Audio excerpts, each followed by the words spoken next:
Welcome to Wife Cheating Story. I hope you have an enjoyable and relaxing time listening. Let's get started.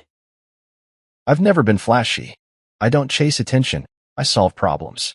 That's who I've always been, Marcus Wade, 36 years old, the guy people come to when things break.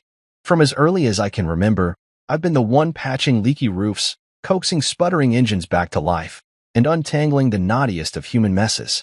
Never for praise, never for applause, only because no one else seemed willing or able to do it. It became a quiet pride, one that balanced comfortably alongside my love for Selena. In the beginning, she called me her rock. I like that. The solidity in a girl who loved to dance barefoot in the rain.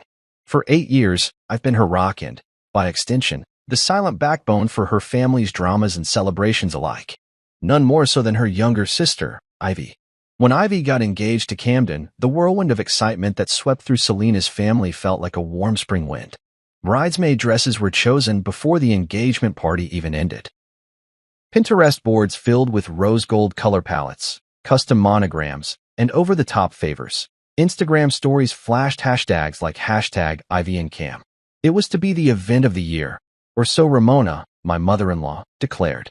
She announced to anyone within earshot that her daughter's wedding would set the social calendar ablaze for months. I remember nodding while she rattled off a list of must-haves that sounded more like asks from royalty than a private celebration. And without a moment's hesitation, I stepped in. I booked the venue, an elegant, ivy-clad greenhouse perched on the lake's edge. I paid for the catering, family-style past, hors d'oeuvres, and a 3-tiered buttercream masterpiece. I hunted down vendors, the best in their craft, calligraphy for invitations, a celebrated florist for cascading arrangements, and a live band that played everything from Motown to modern pop. Ivy cried tears of joy the day the deposit confirmation landed. "You're a blessing," she whispered, clutching my arm with such fervor that I felt the familiar tightening in my chest that comes from making someone happy. I waved off her praise, but she clung to the word as if I were the answer to some prayer she'd nearly forgotten she'd prayed. Selena winked at me over my sister-in-law's shoulder, mouthing a quick, "Thank you," that warmed me more than any paycheck ever did. I felt inside me the slow bloom of something I had never named, devotion, maybe, or pride tinged with contentment. I was the quiet husband, the dependable partner. I could live with that. But blessings, I've learned over the years, can turn into burdens in the blink of an eye. Each extra Ivy dreamed up carried a price tag. And like the good husband and brother-in-law I'd always strived to be, I paid. One deposit turned into 5, the venue, $9, $500, the upgraded floral wall, another $1,200, the dream DJ, $2,000, the drone photographer Camden's uncle insisted upon, $1,800. When Selena gave me that look, the one that said, "Please don't make this difficult," I nodded obediently and slid my card. Quietly. Every invoice went through my accounts. Every receipt landed in my mailbox. Nights bled into mornings as I balanced spreadsheets and clicked confirm payment. I didn't bother to hide it, but no one asked whether I was okay. No one paused to say, "Is it too much?" I suspect they assumed, as Ivy once put it, that Camden's family is footing this. I laughed when her cousin made that comment at the bridal shower, but I said nothing. Nobody needed to know that the only family footing it was me. By the time I'd handed over nearly $20,000, I realized that my name was nowhere in the planning documents, Camden's, Selena's, Ivy's. Mine was a ghostly line item on vendor contracts. On the family chat, I watched my role evaporate. I wasn't in the rehearsal dinner seating plan, nor was I listed among the people who'd receive centerpieces. My invitation to the wedding itself was conspicuously absent, and when I found the RSVP list scrubbed of my name, I felt an unfamiliar sting. The first whisper of betrayal, a quiet thought that wondered if I'd given too much for the wrong people. Then, 2 weeks before the ceremony, the text arrived. From Ramona herself, "Marcus, given the crowd attending, it's probably best if you don't come to the wedding. No hard feelings. Ivy wants to keep things streamlined." I stared at my phone, the words glowing like judgment beneath the midnight hum of the porch light. No call, no conversation, just a neat little text severing me from the very event I'd bankrolled. I showed it to Selena, expecting her to leap to my defense. Instead, she shrugged, eyes downcast. "It's not personal," she said, with such practiced calm that I could taste the lie on her tongue. "It's just Ivy's day." That sentence peeled away something inside me. The last remnant of the husband who'd endured burdens for the sake of harmony. In that moment, I realized my silence had been love. And my silence, from that second on, would be clarity. I didn't scream. I didn't plead. I didn't beg. Instead, I logged into the vendor portals, fingers moving with deliberate precision. The venue? Cancelled. The florist? Notified. The DJ? Given 3 days' notice. The photographer? Let go with minimal fuss. In each email, I invoked calm professionalism, the tone of a man untethered from emotional entanglement. I watched the cancellations sweep through my calendar. I imagined my mother-in-law's gasp, my wife's wide eyes, Ivy's tears when she discovered the florist had no record of her booking. I savored the quiet satisfaction of clicking submit on each cancellation. It was clinical, hitting delete on an email thread that had gone on far too long. On the day they expected me to stand at the altar, I stayed home. I made pancakes in the shape of hearts and sat on the couch in my old college sweatshirt. I walked the dog in the crisp morning air and listened to the stadium roar through my living room TV as the big game unfolded. And all the while, I imagined the empty venue. Flowers shriveling, tables bare, guests milling like lost tourists. No live bands opening chords, no scent of salmon canapes, no drone weaving between swaying palms. Just the hush of confusion and the clatter of unanswered vendors. That evening, Selena returned, late, eyes red, phone buzzing with missed calls. I watched her loosen her hair and rub her temples as I handed her a plate of leftover pancakes. Her gaze flicked to the screen of my silent phone, where 87 missed calls glowed. 62 from Ramona and Ivy. I didn't mention it. When she finally looked at me, weary and beaten, she asked, "Did you really cancel it all?" I met her gaze calmly and replied, "You told me I wasn't welcome." I respected that. There was no anger in my voice. Only truth. As she sank onto the couch beside me, I felt a weight lift when I hadn't known I'd been carrying. My quiet had spoken louder than any argument. In the soft light of our living room, among the scent of syrup and worn couch cushions, I discovered a new kind of power, the power of choice. I might have been the fixer, the silent husband, the solution to every problem, but I was also something they'd forgotten, a man who could walk away when the love showed its limits. Counting the deposits felt like watching dominoes fall in slow motion. One turned into two, two into three, until I was staring at a ledger that read like a small fortune, $9, $500 for the venue, another $1,200 for the upgraded floral wall that Ivy described as essential, $2,000 to secure the DJ who promised to make the reception unforgettable, and $1,800 for the drone photographer Camden's uncle swore would capture angles no one else could see. Every time my phone buzzed with a new invoice, I felt the familiar jolt of duty. Selena gave me the look then, the one that said, "Please don't make this difficult," and I slid my card without a second thought. It wasn't that I didn't notice the creeping total, or that I was oblivious to how fast it climbed beyond what a typical family wedding might cost. I noticed. That was the problem. I noticed, and I paid, and I swallowed the growing knot in my gut because I believed it was what a husband did: provide, protect, and prevent hardship for the ones he loved. I taped each receipt into my personal binder at home, the pages thick with transaction confirmations, all bearing my name in crisp digital type, Marcus Wade. By the time Ivy decided she simply couldn't live without hand-painted place cards, another $350 vanished from my bank account. When she insisted on adding a midnight snack of artisanal mini-grilled cheese sandwiches at an extra $500, I nodded as though I believed that crunchy comfort food was the very heartbeat of the party. And the moment she announced that her cousin's viral TikTok idea of a sparkler exit would require an additional permit fee and cleaning crew, almost $600, I clicked approve before Selena could hesitate and remind me that maybe we should cut back. I kept everything quiet, buried beneath the even hum of our daily routine.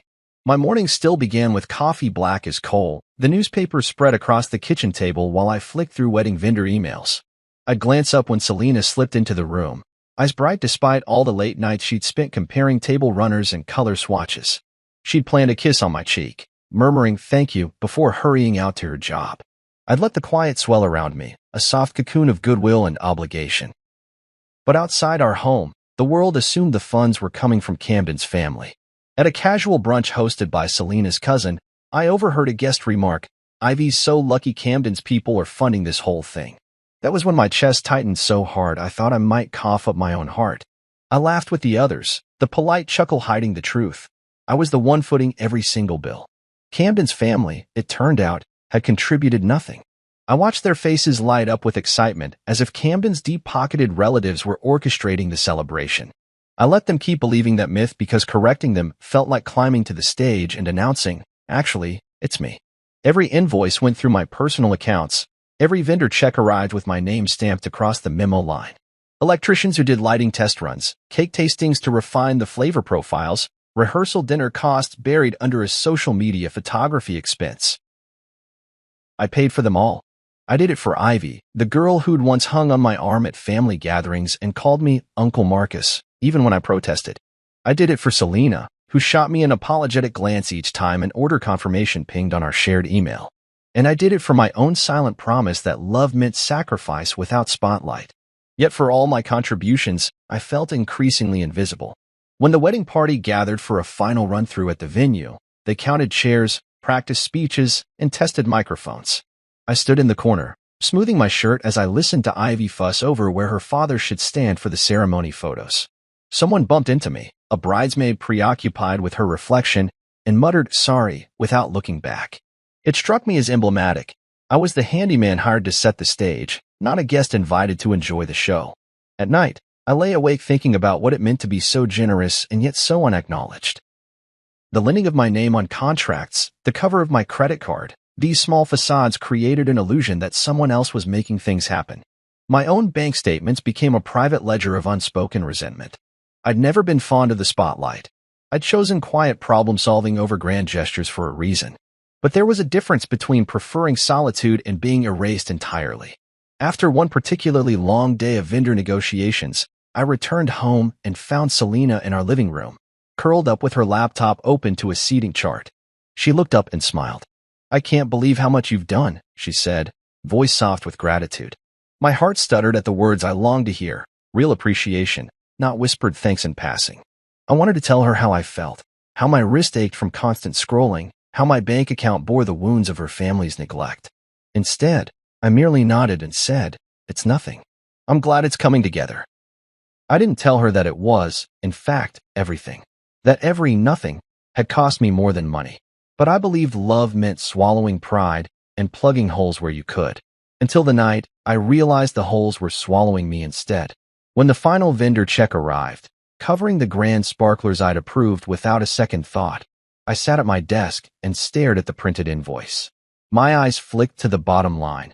Total amount due, $28,450. I touched the number with trembling fingertips. I thought back to Ivy's tears of joy when the first deposit confirmed in her inbox. Those tears were mine now. Tears of exhaustion at a party I would not attend, funds I would never recoup, and love that felt indistinguishable from ledger entries. A wave of clarity washed over me. I realized that continuing to pay was not generosity. It was self-erasure. The problem I needed to solve wasn't floral arrangements or camera rentals. It was reclaiming my own worth.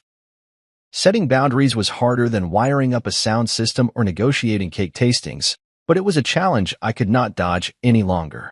So I closed my laptop with resolve. Tomorrow, I would start the process of reversing these transactions, of canceling bookings and reclaiming what I'd poured into a dream that wasn't mine. No dramatic confrontation, no angry emails, just deliberate, quiet action. Because even in breaking the pattern, I would remain myself, the problem solver who refused to be invisible any longer. The warning signs fluttered around me like moths to a porch light, soft, barely audible, but impossible to ignore once you were paying attention.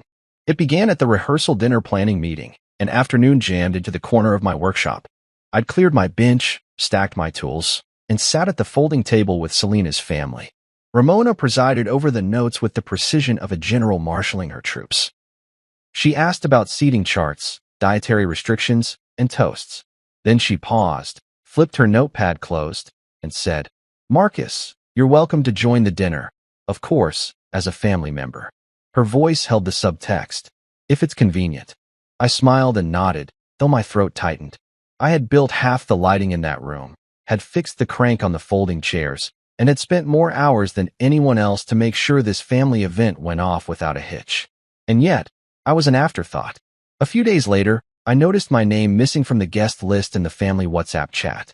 I scrolled through the string of names, eyeing each green bubble, expecting to blink and see Marcus Wade nestled among Selena, Ramona, Ivy, and Camden. Instead, my own name was gone. It wasn't alarming at first. You'd think it was a glitch or a momentary oversight. So I clicked refresh. Nothing changed. No oops apology in the group. No explanation. Just silence. My phone buzzed. It was Selena. She sent me a smiling selfie from the florist warehouse, white roses in the background. Everything's looking magical, her text read, oblivious to the small cyclone swirling in my mind. I tried not to overreact. Surely, someone would realize the mistake and add me back. After all, I was the one who'd reserved the entire rehearsal dinner venue, paid the deposit, and organized the menus to accommodate Aunt Esther's gluten allergy.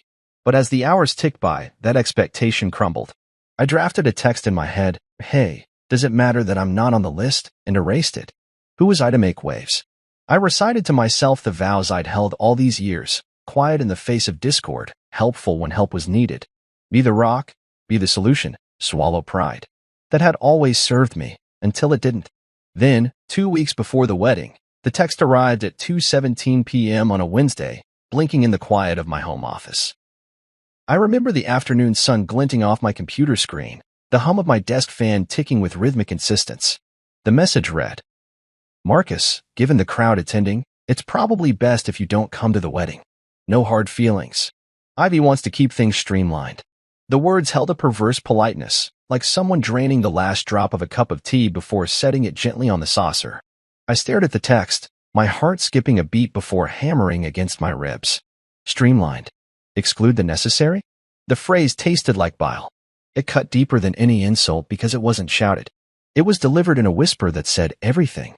I felt a cold clarity settle over me as though I were tracking my own pulse, listening to how loudly my own heart reacted to being dismissed.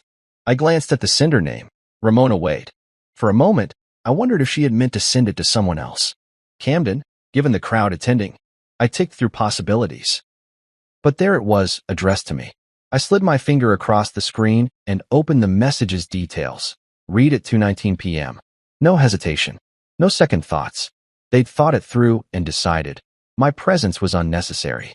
I traced the words with my eyes, carving them into memory. That text said, "We don't value you here." And somewhere inside, I realized that a value built on my absence was no value at all. I reached for my phone again and typed 2 short words. "Okay." Then I hit send. My thumb hovered for a second, as if deciding whether to include something: anger, confusion, pain.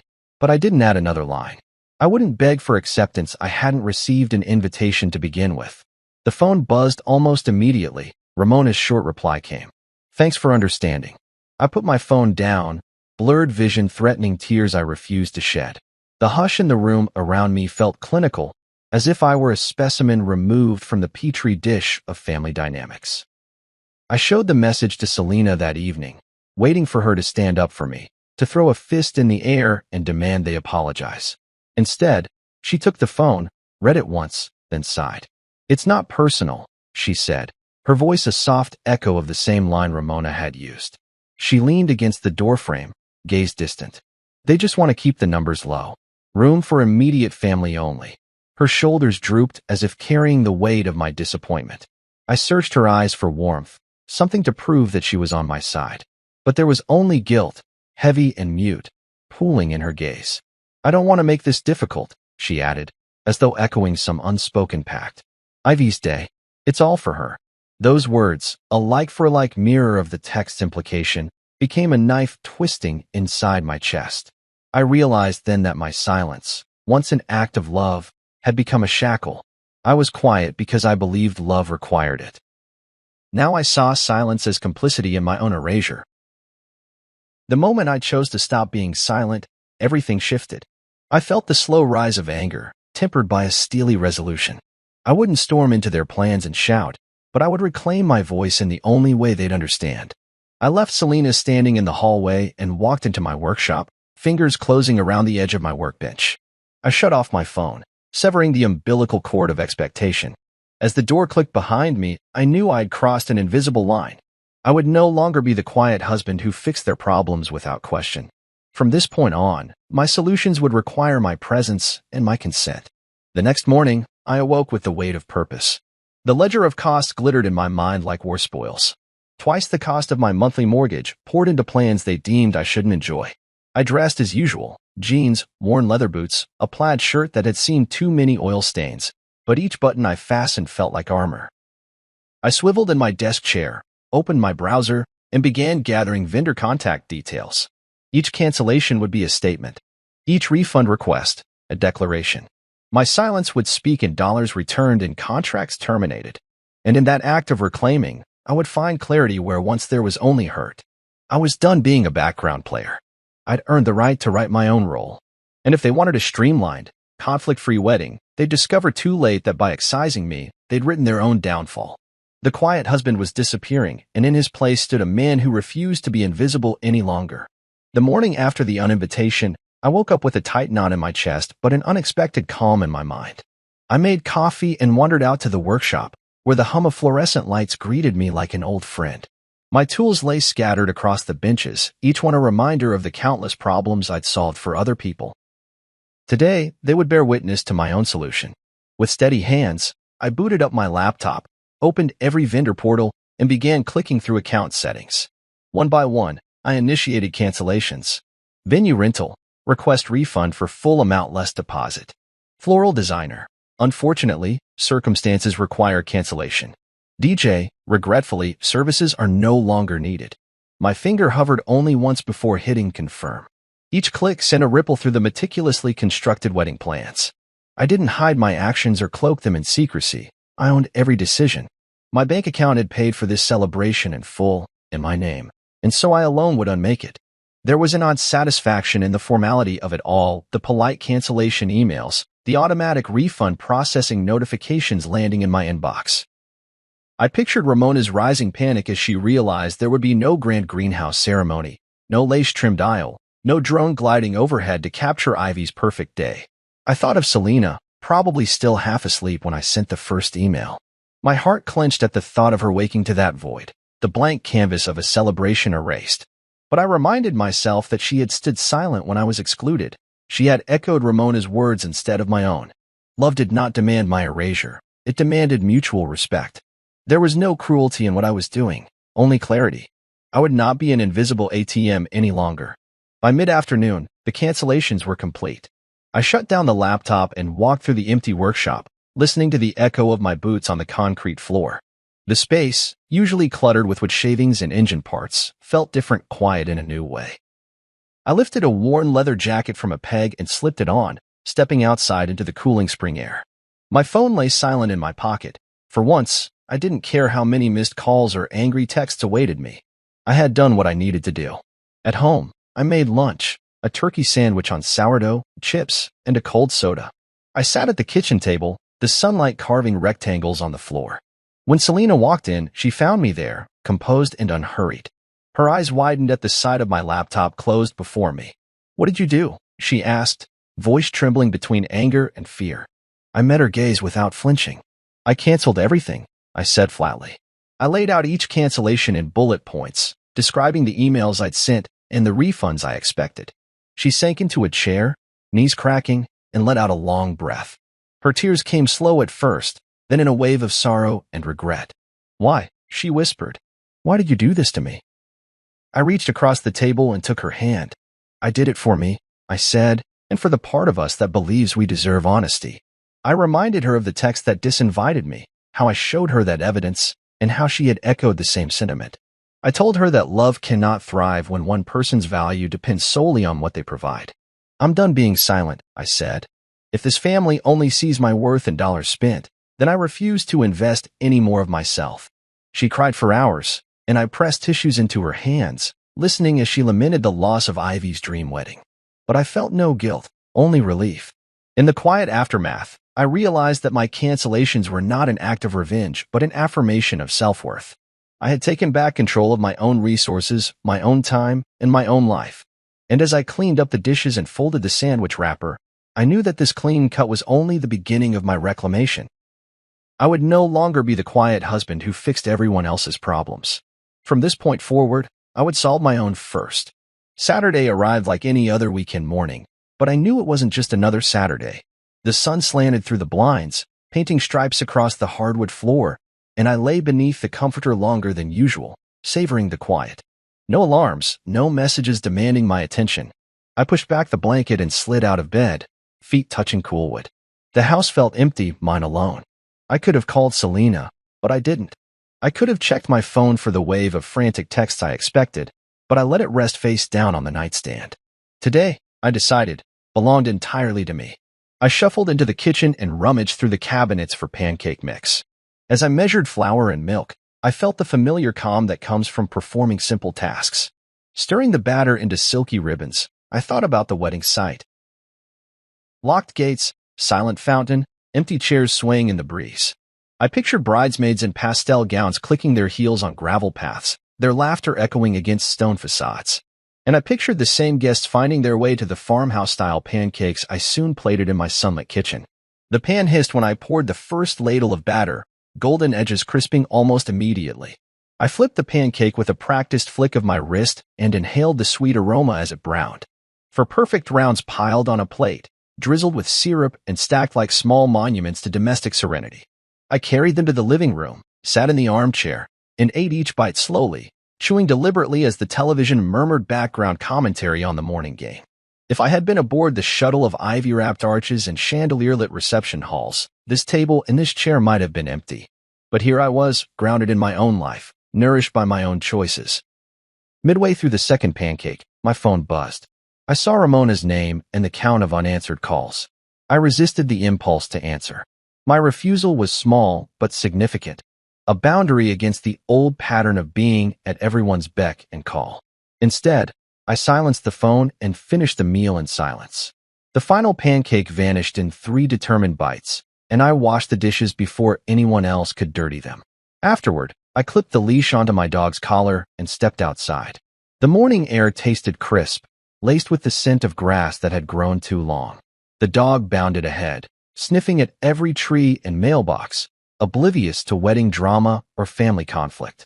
I walked slowly, hands in my pockets, surveying the neighborhood's familiar faces behind curtains and curtains of hedges. This was my community, the one I'd chosen through quiet consistency, not obligation. As I returned home, I thought about the locked-up venue a few miles away. I pictured guests arriving in sleek cars only to find padlocks on ornate gates. I imagined their murmurs of confusion, the sharp intake of breath, the ripple of embarrassment when someone finally said, "I don't understand." Like dominoes, one guest's bewilderment would trigger another's wrist check for an invitation that never existed. I smiled at the thought, not out of cruelty but gratitude that I had reclaimed my time, my energy, and my respect. Their confusion was collateral, unintended but unavoidable.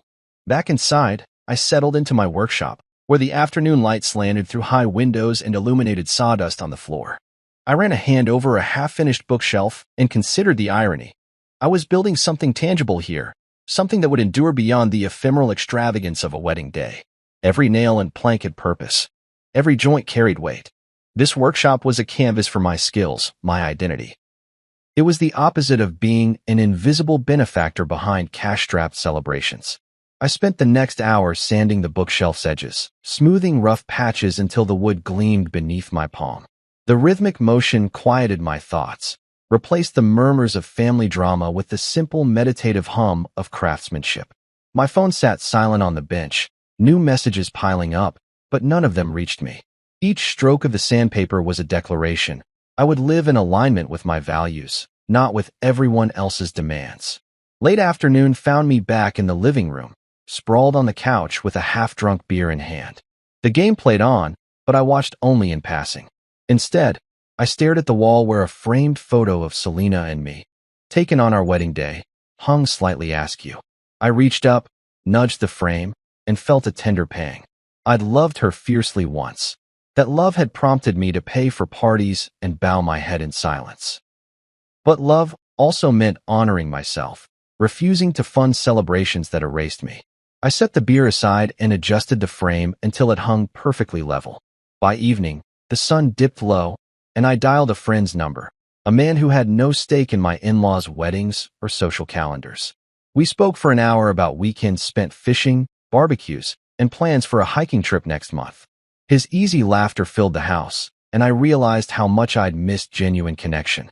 No invoices, no RSVPs, no silent sacrifices, just two friends sharing the news of their days. As I finally checked my phone for unanswered calls and unread messages, I saw one from Selena. "I'm so sorry. Can we talk?" I paused, thumb hovering over the screen. I could return her call now, or I could wait until tomorrow, once I'd completed the bookshelf and tasted the quiet satisfaction of honest work. I set the phone aside.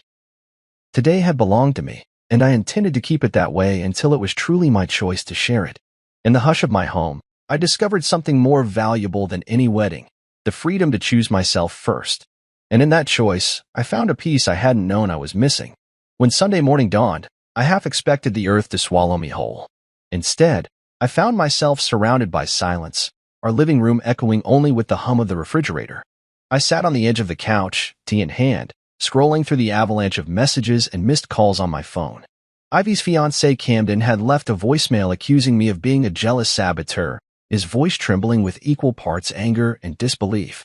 Ramona's texts were shrill and demanding. "Repay the full amount immediately or face the consequences. You've cost us hundreds of guests and thousands in penalties." And in the midst of it all, Selena had sent one shattered text. "You embarrassed the family." How could you? My chest tightened as I read and reread those words.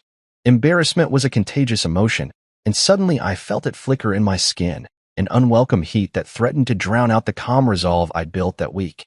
I set my phone aside, unwilling to feed the fire further. Instead, I rose and moved to the window, looking out at our quiet street. Children rode bikes past manicured lawns while neighbors sipped coffee on porches. Life went on outside the storm that had engulfed my family. I realized then how insulated I'd been by my own sacrifices, how desperate I'd become for their approval. I walked to the workshop, where the morning light carved diagonal beams across my workbench. With methodical breaths, I picked up a block of wood and chisel, beginning to carve clean lines along its edge. The repetitive motion grounded me, channeling the swirl of emotions into something tangible. Frustration transformed into focus. Hurt became attention to detail. I listened to the thud of the mallet and felt the sharp promise of wood shavings falling away. Here, in the workshop, I wasn't the villain of an overheated family drama. I was the craftsman, the man in control of his own actions. Hours later, my phone buzzed with another stream of messages. I glanced at the screen. Ivy's cousin pleading for an explanation, a distant aunt demanding to know if I was seeking publicity, and a couple of messages from family friends expressing shock and sorrow over the wedding disaster. Their tones carried genuine regret, and a curious mix of satisfaction and relief settled in my gut. At least they finally saw me as something more than an invisible wallet. But satisfaction isn't always sweet.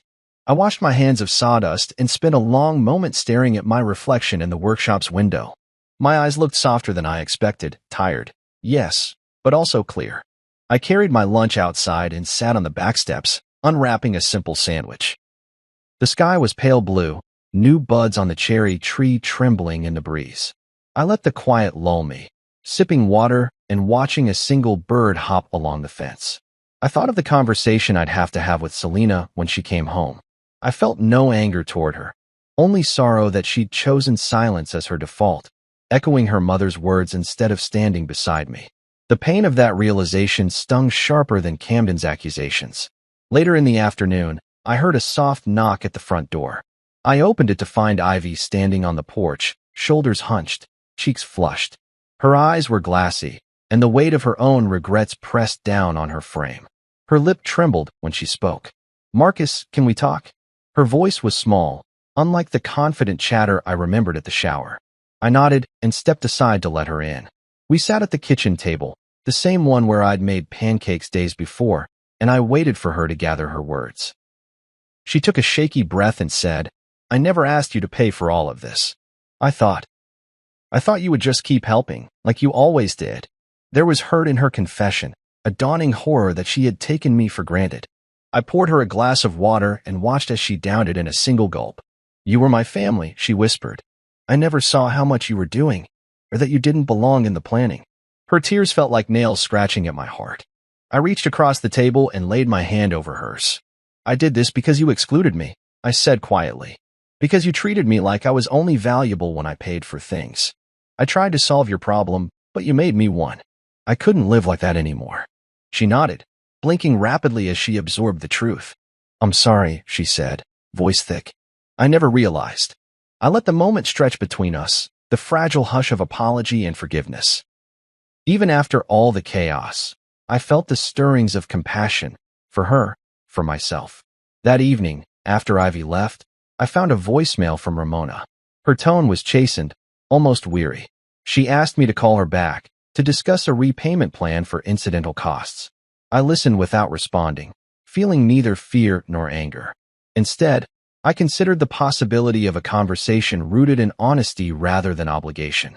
Perhaps it was time to redefine what family meant beyond financial transactions and unspoken sacrifices. As I lay in bed that night, I replayed the events of the day, the buzz of my phone, the chisel on wood, Ivy's apology, and the quiet resolve steadying my thoughts. I realized that true peace would come not from reversing transactions or collecting refunds, but from establishing boundaries rooted in self-respect. I drifted toward sleep with a final thought echoing in my mind. I may have ignited the firestorm, but I would not be consumed by it. In the flickering embers, I would build something better, this time, on my own terms. 3 days had passed since the storm, and I still hadn't heard from Selena. Her absence hovered over me like a question with no answer. I poured my morning coffee and carried it to the porch, cradling the mug against the crisp air. The sun was gentle, birdsong weaving through the hush, but my thoughts raced ahead to every possible scenario, a tearful apology, a cold declaration of divorce, or worse, continued silence. It was then that I saw her 2 well-worn suitcases at my front door, their wheels scuffed from travel. Ivy stood beside them, eyes downcast, hair pulled into a tight ponytail. She looked vulnerable in a way I hadn't seen before, as though everything she'd taken for granted had finally slipped through her fingers. Her voice trembled when she spoke. "Can I come in?" I stepped aside wordlessly, and she rolled her suitcases inside the hallway, the click of the wheels echoing against the wooden floor. She set them down carefully, as though they contained something fragile. I guided her into the living room, where sunlight pooled on the rug. She sank onto the couch, shoulders hunched, and folded her hands in her lap. I watched her for a moment before speaking. "Ivy, what's going on?" She took a breath, looking up with eyes rimmed in red. "I'm done staying with them," she said, voice small.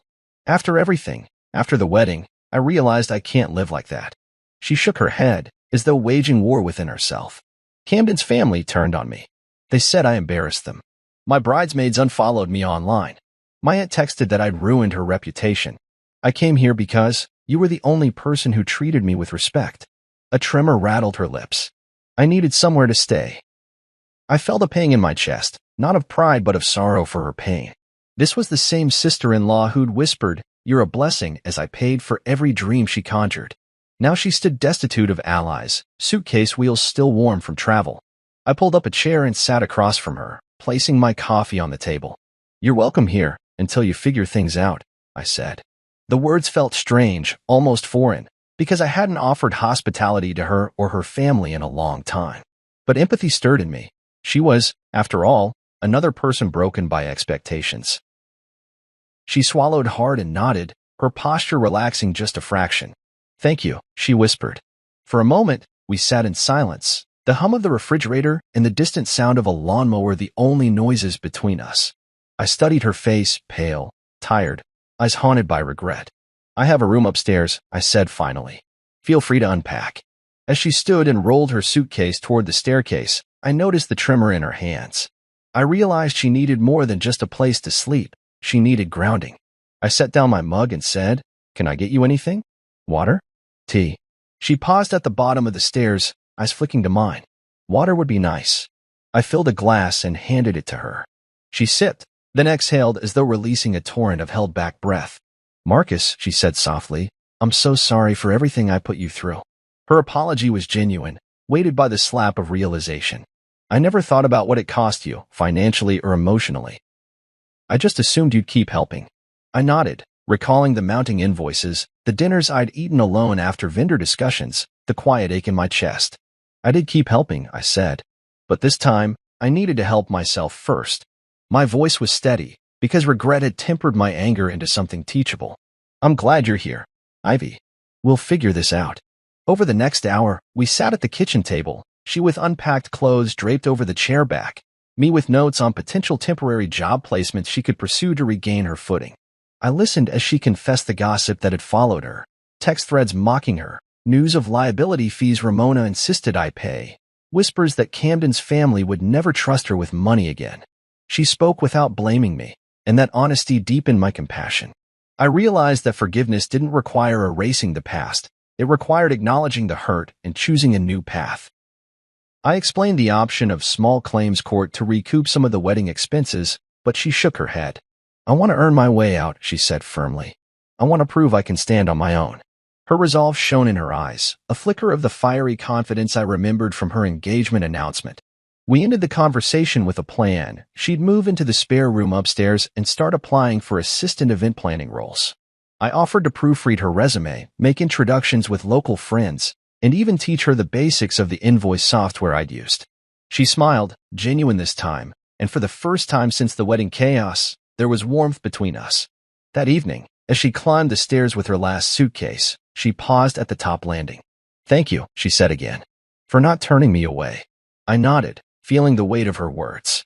The house was quiet once more, but this time the silence felt different. Like a shared understanding rather than the gulf of exclusion. I walked back to the workshop, picked up my chisel, and ran it along a strip of wood, shaving off fine curls of oak. I thought about the day's events, her knock at the door, her apology, our plan. My hand guided the chisel with purpose, each shaving a testament to carving out something new from what felt broken. As the final light of day slipped through the windows, I realized that this unannounced visit had become a turning point, not just for Ivy, but for me. I was no longer the quiet husband who vanished in service of others. I was the man who set boundaries, offered sanctuary, and shaped his own destiny. And as I worked, I felt an unfamiliar certainty. Sometimes family isn't about the money you give, but the space you make for someone to come home. That night, after Ivy settled upstairs, I sat at my desk with my laptop open and a blank email window staring back at me. The cursor blinked in patient rhythm as I considered my audience. Every relative, friend, and acquaintance who might have heard the rumors swirling around my name. I didn't intend to lash out or assign blame. I simply wanted to lay the facts bare so that no one could ever claim ignorance again. I took a slow breath, fingers hovering above the keyboard. Then I began. Subject, my story, my account. I started by introducing myself. Hello, this is Marcus Wade. By now, you may have heard stories about the disastrous wedding that never happened. You may have heard rumors that I went crazy or sabotaged an event I wasn't even invited to attend. I want to share with you the full story, without hyperbole or bitterness, so you can decide for yourself what happened and why. I paused and read over the opening lines. It felt vulnerable to send a message that exposed my side of family drama to distant cousins and casual friends, but I trusted clarity more than comfort. I pressed onward. I've never been one for grand gestures or public declarations.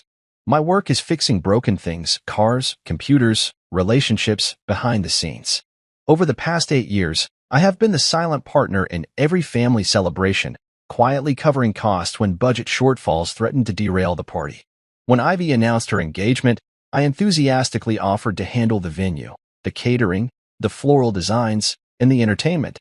What followed was a series of extras, a drone photographer, upgraded linens, a late-night snack bar that added up to a total of $28,400, all charged to my accounts and booked in my name.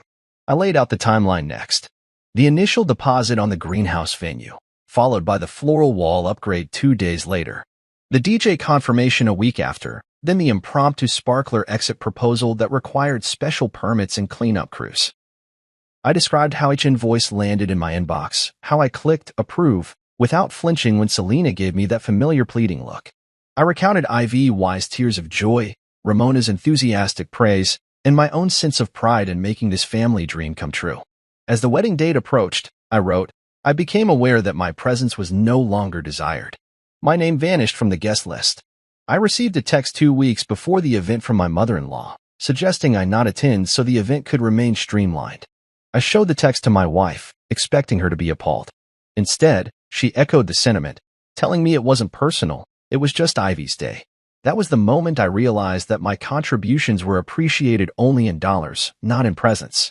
I explained how I calmly canceled every booking venue, florist, DJ, photographer, each under my own authority, each carrying the expectation of a refund. I described the surreal calm I felt as I clicked submit on those cancellations, the sense of taking back control of my own resources. I included, with measured detachment, the refund notifications that landed in my inbox, vendor credits, deposit reversals, even a sympathetic email from the photographer complaining about the bride's indecisiveness. I moved on to the fallout. Camden's furious voicemail branding me a saboteur, Ramona's shrill demands for repayment of emotional damages, and the social media storm ignited by a guest's viral photos of expensive gowns and locked gates. I noted how a local gossip blog gleefully labeled it Wedding Meltdown, Lavish Ceremony Implodes, and how Ivy and Camden separated 6 months later. I refrained from schadenfreude. I wanted readers to see the consequences of excluding someone whose goodwill you take for granted. Finally, I addressed the aftermath of my email. I am not seeking pity or applause, I concluded. I shared these details so you understand the cost, financially and emotionally, of treating people as utilities rather than human beings. I wish Ivy and Camden well in their lives together, though I will not participate in a family dynamic that values me only when I'm funding someone else's dream. If you have questions, please feel free to reach out. Otherwise, know that I am moving forward with peace, clarity, and respect for myself. I read the entire draft twice. The words felt honest, firm without rancor. I attached scanned copies of the invoices, credit card statements, and even the text from Ramona. This wasn't an act of vengeance, it was an act of transparency. I hit send and watched as the message disappeared into the digital ether, heading toward inboxes near and far. The next morning, I woke to a trickle of responses. Some were brief. Cousins acknowledging they never knew how much I'd shouldered, friends apologizing for not asking if I was okay, and a few more distant relations expressing shock that the family matriarch would so casually exclude me. Others were longer. Emails from Ivy's coworkers asking for more details, sympathetic notes from neighbors who'd seen the locked gates, and even a message from Camden's uncle, conceding that he'd suspected something was amiss when payments post-dated the engagement announcements. But the most meaningful response came from Ivy herself. Her email read, "Marcus, thank you for telling the truth. I had no idea the depth of your generosity or the pain of your exclusion. I'm sorry for everything. I hope we can find a way back to each other." I smiled at her words, feeling a quiet warmth as if sunlight had broken through rain clouds. In the days that followed, the truth settled like dust in a still room, undisturbed, undeniable. I noticed I felt lighter, unburdened by the unspoken debts of obligation. And though there were still awkward conversations at family gatherings, they were grounded in honesty rather than pretense. People saw me as the man I'd always been, not the shadowy benefactor behind every party. I closed my laptop and leaned back in my chair. The workshop's hum drifted in through the open door, a reminder that there were new problems to solve, bookshelves to finish, resumes to review for Ivy, maybe even wedding planning tips if she ever decided to give it another try. But for now, I sat in the calm aftermath, content in the knowledge that clarity had a power all its own. And in that power, I found not bitterness, but a peaceful kind of freedom. By the time the dust settled, I'd almost forgotten what normal felt like. The weeks following my email had been a whirlwind of apologies, awkward conversations, and the occasional awkward silence at family functions. Yet amidst the chaos, I discovered a strange new freedom. I woke each morning without the weight of unspoken obligations pressing down on me. My phone still buzzed with messages, some curious, some contrite, but none demanded the immediate attention that vendor invoices once had. I relished the space to breathe, to think, to be myself again. It was a Thursday afternoon when I first saw it, a post on a local event page, screenshots of the deserted greenhouse venue, its ornate gates padlocked and forlorn. Someone had snapped photos of guests in their finest attire, standing outside wrought iron fences with puzzled expressions. One image showed Ramona, hand to her forehead in despair, while another captured Ivy's tear-streaked face blurred by the grainy camera. The thread below exploded with commenters speculating about what had happened, some mocking, others expressing sympathy for the stranded wedding party. A gossip blogger, no stranger to rewriting family drama, had reposted the photos with a snarky headline, "Wedding Meltdown, Lavish Ceremony Implodes in Silence." As I scrolled through the comments, I felt only mild amusement. This spectacle, once a source of shame, had become a cautionary tale about presuming generosity without gratitude. I closed my phone and slipped it into my pocket, heading out the door. I promised Ivy I'd help her scout event planning jobs, and today we were meeting a former colleague of mine who ran a small but reputable catering company. She'd agreed to have coffee with us and potentially connect Ivy with an assistant coordinator position, a role where my sister-in-law could learn to value budgets, vendors, and boundaries from the ground up. The cafe smelled of freshly ground coffee beans and warm pastries. I spotted Ivy waiting by a corner table, notebook open and pen poised. She looked up when I approached, and relief softened her features. "Thanks for coming with me," she said, eyes bright. I shrugged. "Family," I replied, and even as I spoke, I recognized how odd it felt to use that word without a twinge of bitterness. Our host arrived shortly, a tall woman named Marlene with streaks of silver at her temples and a welcoming smile that crinkled the corners of her eyes. She had managed my college graduation party years ago when I fixed her mother's sound system at the last minute. We exchanged pleasantries, and then Marlene turned to Ivy. "So, I hear you're looking to get into event planning?" she asked. Ivy nodded, launching into a concise summary of her background, her recent awakening to the value of budgets, and her determination to earn her place honestly. Marlene listened intently, sipping her cappuccino before leaning forward. "You're going to need more than enthusiasm," she said gently. "This industry relies on relationships and reputation. But I'll give you a chance. I have a weekend fundraiser next month, small, yes, but a good trial. Assist my lead coordinator, learn the ropes, and if you impress her, there may be a spot on our team." Ivy's face lit up, gratitude shining in her eyes. She clasped her hands around her coffee cup and whispered, "Thank you." After coffee, as we walked back toward my truck, Ivy exhaled a sigh of contentment. "I can't believe someone gave me this chance," she said. "I don't deserve to have you vouch for me like this." I shook my head. "You deserve a shot. You're smart and committed, and you've learned a hard lesson in empathy. That counts for a lot." We climbed into the truck and drove in companionable silence, the late afternoon sun warming the cab. Back at home, I led Ivy to my workshop to show her how I'd set up my invoice tracking system. "If you understand this," I said, pointing to a digital spreadsheet, "you'll know exactly where the money's going, who's getting paid, and how to negotiate if a line item goes off the rails." She studied the columns, vendor names, dates, amounts, payment statuses, and nodded thoughtfully. "This level of detail. I never noticed it before," she said. "I always thought planning was about aesthetics and guest lists, but it's really about logistics and accountability." She peered over my shoulder as I demonstrated how to flag pending payments and draft polite cancellation emails. When I finished, she smiled, eyes alight with purpose. "I feel ready," she declared. "Thank you, Marcus." That evening, I sat alone on the porch with a cold beer, watching the sky bloom pink and orange.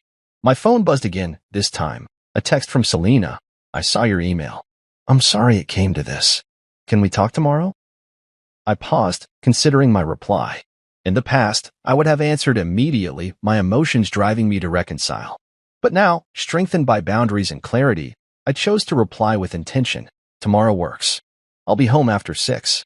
I set the phone down, savoring the tag of choice that felt both foreign and empowering. The next day, Selena arrived at my workshop unannounced, her posture hesitant but hopeful. We sat on stools by the tool bench, the scent of sawdust around us. She apologized for echoing her mother's exclusion, for failing to stand by me when it mattered. I listened, allowing myself to hear her remorse without reopening old wounds. Then I spoke of my own journey, how I'd relearned my worth in dollars reclaimed and invoices canceled, how I discovered the power of saying no. I reminded her that love required mutual respect, not silent sacrifice. She nodded, tears glistening, and reached for my hand. "I want to rebuild us," she said softly, "to be partners again." I squeezed her hand, feeling the warmth of reconciliation. "I want that too," I replied, voice steady. We agreed to attend couples therapy to rebuild trust through honest communication and shared responsibility.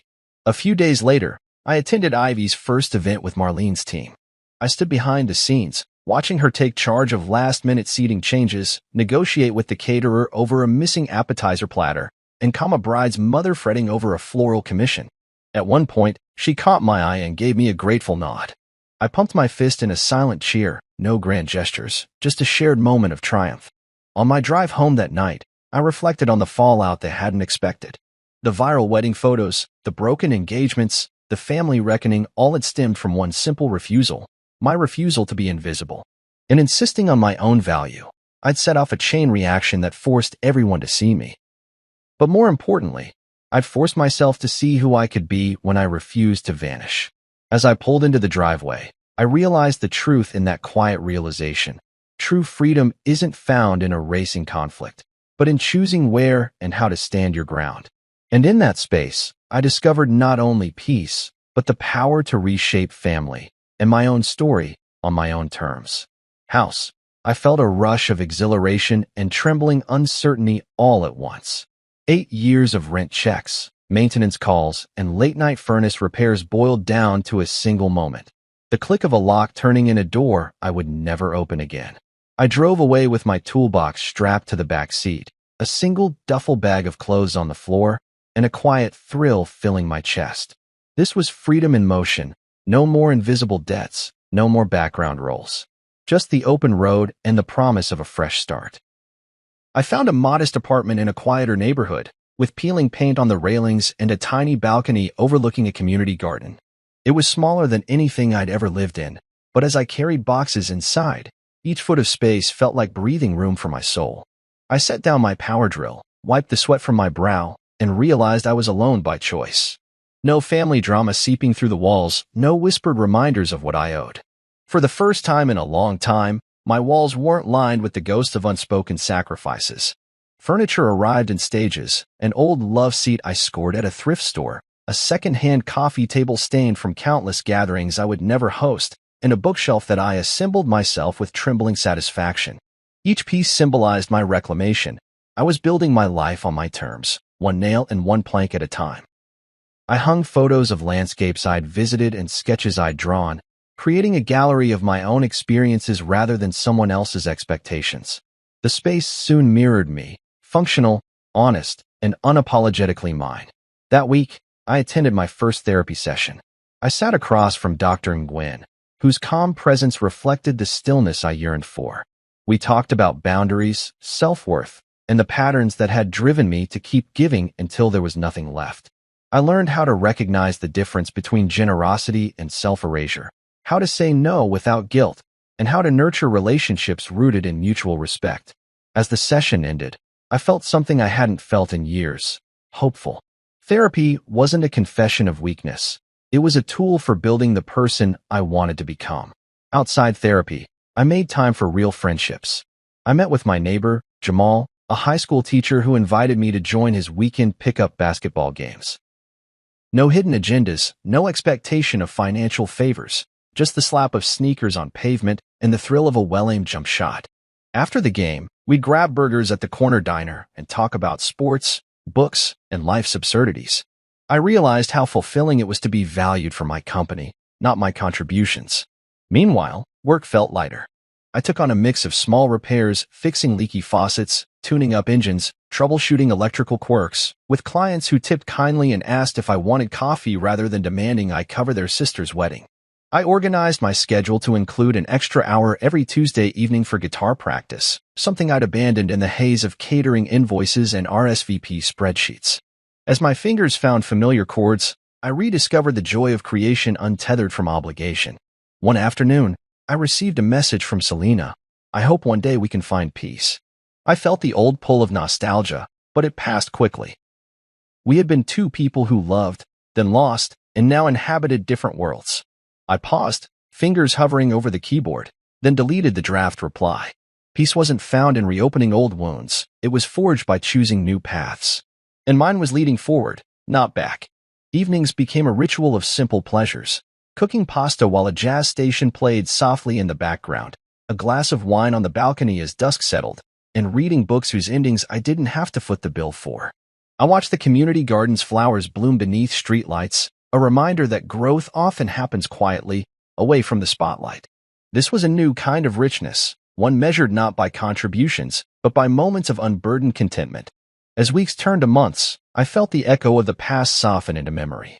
Occasionally, I'd glance at my phone, half expecting an angry text or a frantic invoice, but none ever came.